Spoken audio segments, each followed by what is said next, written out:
And on my mind, me not happy. No red light could I ever make me stop it. If me ever draw me gun, you better beg for me drop it. Suicide at the topic. Life could have been a blast, but me never have a rocket. If me start ball, you would have hear some. What's good, YouTube? It's your girl Birch, and welcome back to another video. I kind of sound a little bit weird. What's good, y'all, man? Welcome back to another video. Today I wanted to talk to y'all a little bit. I need y'all to get to know me, and I don't think Q&As are gonna work. I just don't think Q&As are gonna work because y'all don't be asking questions. I don't know if y'all are scared to ask questions on my social media platforms when I ask y'all to let me know, or if y'all just, I don't know, don't want to ask too personal questions. So today I'm gonna handle all that. I'm gonna do that for you. Yeah, I'm gonna do that for you. What I'm gonna do today is I'm gonna really just tell you a little bit about my story, my upbringing, starting from where I was born and raised. As many of y'all already know, big up Jamaica, my motherland. And growing up in Jamaica was definitely a vibe. You know, just thinking about it and looking back, it's a time of my life that I was my happiest. And not every child can say that their childhood was just beautiful. You know what I mean? My child was beautiful. Now, of course, my parents' life at the time, you know, was in poverty. You know what I mean? But as a child, my parents did what they were supposed to do to ensure that I didn't have to witness a lot of the things that they had to deal with. You know what I mean? I was able to live freely like a kid. I mean, growing up in Jamaica, I was going to the rivers. I was catching shrimp under rocks, like under the rocks in the river. I was catching shrimp, bro. Me, Birch. Yeah, I was doing that shit. Yeah. My brothers was doing it. We used to climb trees. We had these things called catapult. In America, we call it slingshot, right? So I used to have these catapult. We go in the trees, like big trees, like really big trees. And we just find our little spot up in there. We sit there and we got our catapults and we, you know what I mean? It was just a great time. I lived right across from the ocean. Like literally, like if you go out into the main road, your nearest major intersection, like I came down off the hill and I crossed that major intersection and I was on the ocean. You know what I mean? The water was beautiful. It's still beautiful. The sand is soft. The salt is like just fresh. It doesn't even smell like stink raw. Like, I don't know. I smell stinky rawy right here in America. Stinky rawy right here in America. But I don't know, man. It's just beautiful. The ocean side was my best friend. You know, it was close to me. We used to catch whatever we catch. But when I was younger, I caught the fish. Some people caught lobsters or like bigger things, catfish, stuff like that. But I caught like a little fish, and we'd fry it right there. Like we'd roast it right there on the seaside. We wouldn't go nowhere. Like there's a little shop. We can get black pepper. We can get salt. We scale it, clean it, little slits, and then we put the black pepper and salt in it. Then ooh. That thing was so good, boy. Oh my God. That thing was so good. But yeah, man, we used to eat it right there on the seaside. It was beautiful. It was beautiful, bro. Beautiful. Like, I've lived a long time in America, and I've come to realize the realization that a lot of the kids here don't truly know what freedom is. I'm not saying all of them. It also depends on where in America you live. It's a big country. It's a very developed country. I'm coming from an island where we love and cherish our fruits and our fruit trees and our nature and our hills, and we cherish that. So we have a lot of nature around us. Mother Nature lives within us and around us, literally.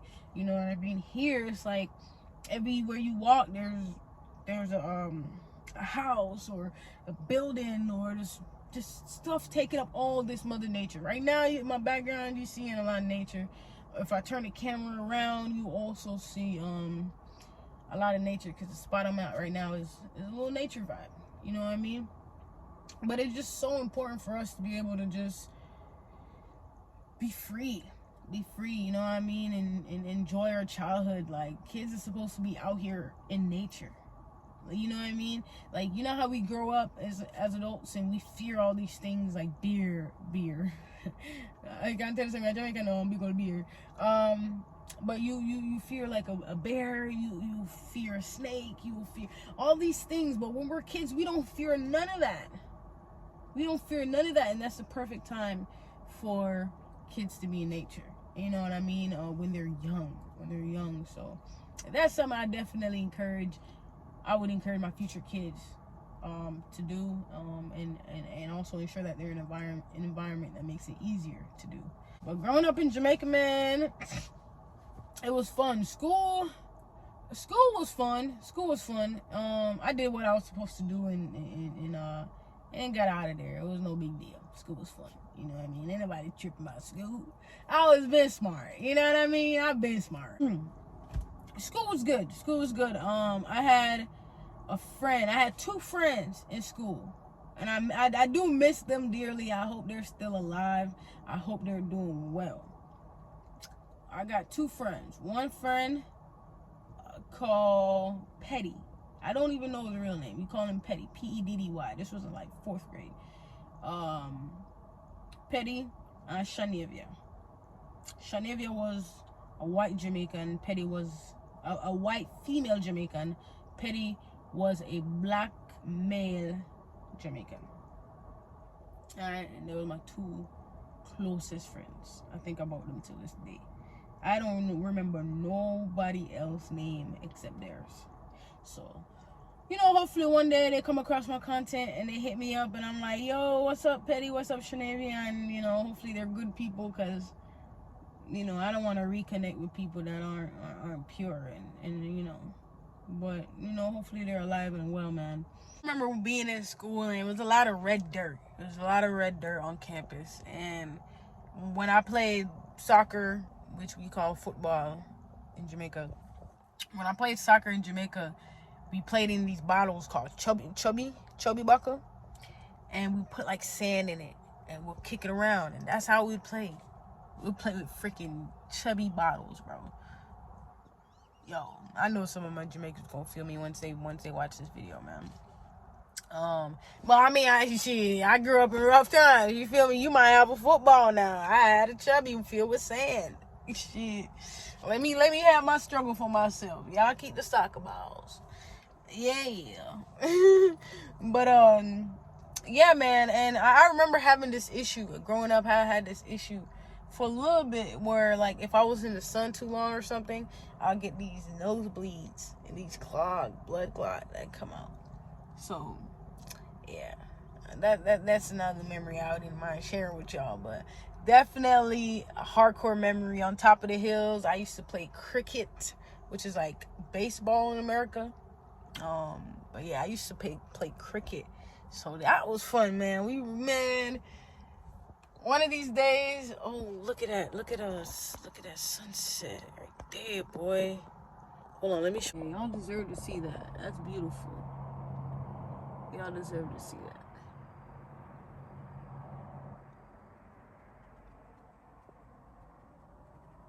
I do want to throw a little story time in there from school. To the average American, the life that I live was in poverty. You know what I mean? And to me, looking back at it, it was definitely poverty. Still is for a lot of my family. But I grew up with a very hard-working mother. Y'all. And my mom, back in the day, we didn't go get college shirts, like, and pants and stuff like that. Like the guys did, because it was easier for them. But the girls, we had to get our uniforms made. You know what I mean? I might put a picture of it.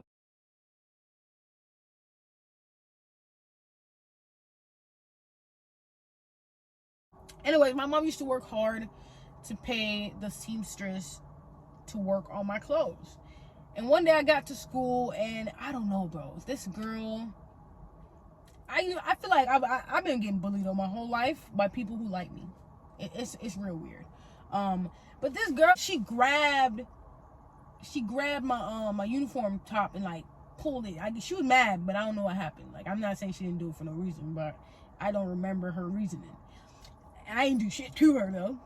And she pulled it, and you know, she broke like 2-3 of my buttons, bro. And I was like, oh hell no. Like, I'm a mother, hard-working money this. You can pop up 1, 2, 3 button. Man, I turned around and gave that girl 1, 2, 3 thump in our face. 3 thump in our face. Yeah, man. And that was that. I think she got suspended for like 3 days. I got suspended for like 2 days. That's just a quick story though. It wasn't like in details because I don't really remember. I ain't gonna cap on my story, you know, to make it better if I don't remember. So, but that's all I remember. But I used to be like, damn, man, my mom worked so hard for this little girl to be out here trying to press me. Growing up in Jamaica was definitely a battle. My father went to prison when I was between the age of 4 and 7. My father went to prison. He got 15 years in prison. You know, my father came back out. I was already in America. He came out early for good behavior, I suppose, and he still didn't hit me up for a couple years. So, you know, it was a little bit rough, but my mom was all I needed. You know, my mom did her job. She played her part. I applaud my mom on how strong and how brave and, you know, how resilient she is. But yeah, man, it's just crazy to think that I was fatherless for so many years, and a lot of things that I went through could have been prevented if he were in my life, possibly, you know what I mean? But a lot of things could have happened if he were, so no regrets there. Just really remembering how things could have really take a turn for me, you know what I mean? But my family has always been pretty dope. Like every family, we have people that butt heads and stuff like that. You know, it is what it is. On my mom's side, my mom's grandmother is Cuban, and my mom do speak fluent Spanish, but I don't. The rest of the family's from Jamaica. We don't speak, you know, español. Yo no hablo español. Mi español es muy mal. Yo hablo un poquito. But yo hablo es muy mal. Sí. Yeah. But, you know, me switch it up. I'm kind of sexy when me switch it up, you know. Yeah, me sexy when me switch it up, no. Me not telling no lie. Just want y'all to stick around, man. I'm a really dope person. And I know people that watch me gotta be dope too. So I know it's gonna take some time for my channel to grow, because I attract dope people, and there's not a lot of dope people out there, right? So it's gonna take some time, or maybe all the dope people just come together one day and boom, I'm rising to stardom. I don't know, but man, I'm not even sure if this video was detailed enough. I was just touching base on little things here and there, just getting a little story time, chat it up with y'all a little bit, man. But I don't want anybody to think they know me. It's just so much you guys don't know, and it's so much you guys won't know, because I'm also a very private person. But I do want to bring y'all in on my life, and I want to vlog, and I really want to drop some good content. Like, it's stressing me the hell out that I can't feed y'all the best content. But you know, if these videos are good enough right now, if little vlogs are good enough right now, little challenges are good enough right now, man, I appreciate y'all. Okay, I appreciate y'all. And listen, man, I'm definitely gonna be vlogging for Thanksgiving, so yes, you're gonna get a Thanksgiving vlog. Thanksgiving is tomorrow. Today is Wednesday. What day is it? The 23rd. All right, today's Wednesday the 23rd, I believe. Tomorrow's Thanksgiving. I'm a vlog. My mom is on a cruise, so she's enjoying life with her spouse right now. First Thanksgiving that I'm missing with her, honestly, if I'm not mistaken. Yeah, this is the first ever Thanksgiving that I'm missing with her. But she's happy, so I'm happy. So I'm heading over to my uncle's house and my auntie's house, and we're gonna have some good food, good drinks, good time, good vibes, and I'll be sure to vlog so y'all know what's up. All right, I appreciate y'all for sticking around. Make sure you like this video. Make sure you subscribe. All right? You already know what I'm gonna say. You already know what I'm gonna say. Take it easy.